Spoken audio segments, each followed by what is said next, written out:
যাকাত কোন কোন সম্পদের দিতে হয়। অত্যন্ত গুরুত্বপূর্ণ একটি বিষয় যে যাকাত কোন কোন সম্পদের দিতে হয়। যাকাত দিতে হয় মৌলিক 4টি সম্পদের উপরে। 1 নাম্বার সম্পদ হচ্ছে কাঁচা টাকা, এটার যাকাত দিতে হবে। 2 নাম্বার সম্পদ হচ্ছে আপনার স্বর্ণ, সেটা অলংকার হিসাবে থাকুক, গহনা হিসাবে থাকুক, আংটি হিসাবে থাকুক, বার হিসাবে থাকুক, যেইভাবে থাকুক তার যাকাত দিতে হবে। 3 নাম্বার আপনার যাকাত দেওয়া লাগবে রূপ্য মুদ্রার যাকাত দিতে হবে। রূপা আপনার কাছে আছে, সেই রূপা এটা যদি 52.5 ভরি সম পরিমাণের হয় আপনাকে যাকাত দিতে হবে। তাহলে যাকাতের জন্য স্বর্ণ পেলাম, রূপা পেলাম, যাকাতের জন্য পেলাম কাঁচা টাকা। এরপরে যাকাতের জন্য যাকাত দেওয়া লাগবে আপনাকে আমাকে ওই সম্পদের উপরে। ধরুন একটা জমি আপনি কিনেছেন ব্যবসার নিয়তে, এই প্রোডাক্টের উপরে যাকাত দিতে হবে। গরুর খামার করেছেন আপনি ব্যবসার নিয়তে, এটার উপরে যাকাত দিতে হবে। মুরগির ফার্ম করেছেন আপনি ব্যবসার নিয়তে, এটা থেকে আপনাকে যাকাত দিতে হবে।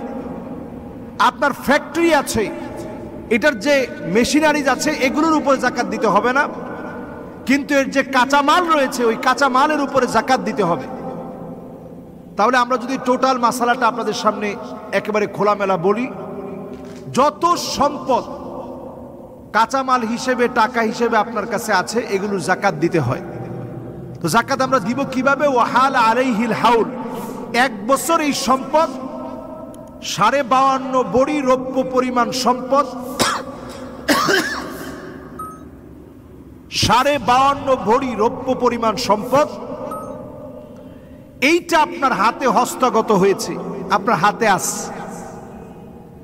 এই সম্পদের যাকাত আপনাকে প্রদান করা লাগবে। তাহলে 52.5 ভরি রৌপ্যের দাম কেমন? বর্তমান যদি একেবারে লেটেস্ট বাজার দর আপনি কল্পনা করেন 1,10,000 টাকা। একটু নর্মাল রূপা যেটা আছে ওইটা 85,000 90,000 টাকা পাওয়া যায়। তাহলে বোঝা যায় 1,10,000 টাকা, এটাই আমরা ধরি স্ট্যান্ডার্ড লেভেলটা যদি আমরা মেনটেন করি 1,10,000 টাকা। এই 1,10,000 টাকা যদি আপনার কাছে 1 বছর যদি আপনার হাতে থাকার পরে ঘুরে আসে, তাইলে আপনি যাকাত প্রদান করবেন 1 লক্ষ টাকায় মাত্র 2,500 টাকা। 1 কোটি টাকায় মাত্র 2.5 লক্ষ টাকা আপনি যাকাত দিবেন। আল্লাহ খুব বেশি চান নাই, সামান্য চেয়েছেন। অনেকের ক্ষেত্রে একটা প্রশ্ন জাগবে যে হুজুর আমরা তো ঋণগ্রস্ত আছি। বাংলাদেশের যত ধনী ব্যক্তি আছে বড় বড় সব ধনীদের অনেক বড় বড় ঋণ আছে, যে হুজুর আমার তো কয়েকশো কোটি টাকা ঋণ আছে, ঋণগ্রস্তের উপরে যাকাত নাই, তাইলে হুজুর আমার যাকাত থাকবে কেন? কারণ ঋণটা আপনি এখনই পরিশোধ করবেন না, আপনি নিয়তি করে রাখছেন ঋণটা আরো কয়েক বছর পরে আপনি দিবেন, এই জন্য এখন আগে আপনি যাকাত দেন। এই ক্ষেত্রে আপনাকে একটা ছোট্ট বিষয় বলে রাখতে চাই, যদি আপনি ব্যাংক থেকে ধরেন 2 কোটি টাকা দিয়ে আপনি আপনার কাঁচামাল কিনলেন, ধরেন আপনি সুতা কিনলেন যেটা দিয়ে পোশাক তৈরি করবেন, তাইলে এই বিষয়টা আপনি 2 কোটি টাকা যাকাতের বাইরে রাখবেন। আর যাকাত যখন আমরা দিব এই ঋণের টাকাটা আমরা বাইরে রাখবো, বাইরে রেখে আপনি হিসাব করবেন স্বর্ণে কতটুকু আছে, রূপে কতটুকু আছে, নগদ অর্থে কতটুকু আছে, মানুষের কাছে আপনি হাওলাত দিয়েছিলেন, কর্জে হাসানা দিয়েছেন, সেটা আপনি পাবেন, ওইটাও আপনার টাকা। প্রাইস বন্ড কিনে রাখছেন, ওইটাও আপনার টাকা। শেয়ারে টাকা লাগিয়েছেন, ওইটাও আপনাদের টাকা। বন্ধুদের সঙ্গে ব্যাংকে একত্রে টাকা রেখেছেন, ওইটাও আপনাদের টাকা। এমনকি বন্ধুদের সঙ্গে একসঙ্গে ব্যবসা করতেছেন, ওইটাও আপনার টাকা।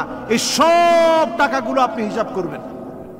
এমনকি আপনার স্ত্রীকে আপনি মহারণা দিবেন, এই মহারণা দেওয়ার আগে আপনার স্ত্রীর জন্যে মহারণা দিবেন। এই মহারণা দেওয়ার ঠিক আগ মুহূর্তে আপনি চিন্তা করছেন যে এই বছর 1 লাখ টাকা দিব, এই 1 লাখ টাকা বাদ দিয়ে, কারণ 1 লাখ টাকা তো আপনার স্ত্রী এখন পেয়ে যাবে আপনার কাছ থেকে, এই টাকাটা আপনি বাদ দিয়ে দিবেন, যাকাতের খাত থেকে এটা বাদ দিয়ে দিবেন, যাকাতের হিসাব থেকে এটা বাদ দিবেন।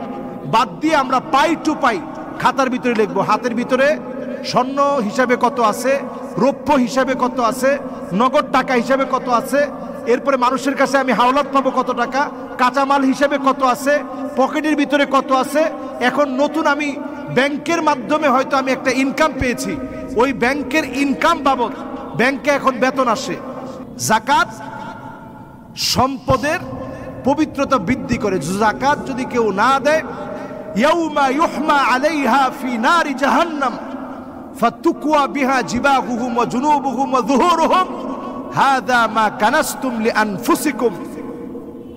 যাকাত যদি কেউ না দেয়, এই সম্পদ আপনার জন্য জাহান্নামের আগুন হয়ে যাবে। জাহান্নামকে আল্লাহ তাআলা টেনে আনবেন, এরপরে শাস্তির সম্মুখীন করবেন। আমরা যে প্রাইজ বন্ডগুলো কিনি, এগুলোরও যাকাত দিতে হবে। এমন কি যাকাত দিতে হবে, ব্যবসায়িক সমিতি করি, ওইটারও যাকাত দিতে হবে। আমরা যাকাত দিব যদি আমরা কোনো ফ্ল্যাট ক্রয় বিক্রয় করে লাভ করার নিয়তে কিনে থাকি, এটারও যাকাত দিতে হবে। গাড়ির যাকাত দিতে হবে না, গাড়ির যাকাত দিতে হবে না। পশু যেগুলো আছে আমাদের দেশে, এমন কোনো পশু নাই যেগুলো শুধু ঘাস টাস খেয়ে চারণভূমিতে বিচরণ করে যে গরুগুলো বড় হয়, এমন কোনো গরু আমাদের দেশে এখন নাই।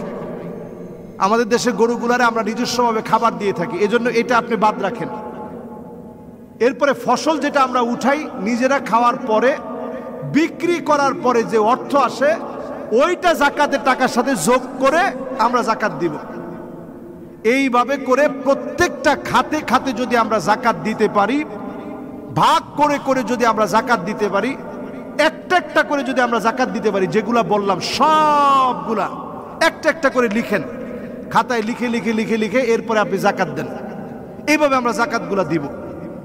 আর যাকাত দিব না যারা ঋণগ্রস্ত, একেবারে অভাবী, যারা নিজেরা মিসকিন, যারা নিজেরা অভাবী, আরেকজনের কাছে যাকাত খেতে পারবেন, এমন লোকের আমরা যাকাত দিব না। এছাড়া সবাই যাদের উপরে নেশাব পরিমাণ সম্পদ হয়েছে, 1,10,000 টাকা রমাদানের একটা নির্দিষ্ট হিসাব করে রাখবেন যে 17 রমজান এবার দিছেন, আগামী বছর 17 রমজান আসলে আপনার নিসাব পরিমাণ একেবারে বছরটা পুরা হলো।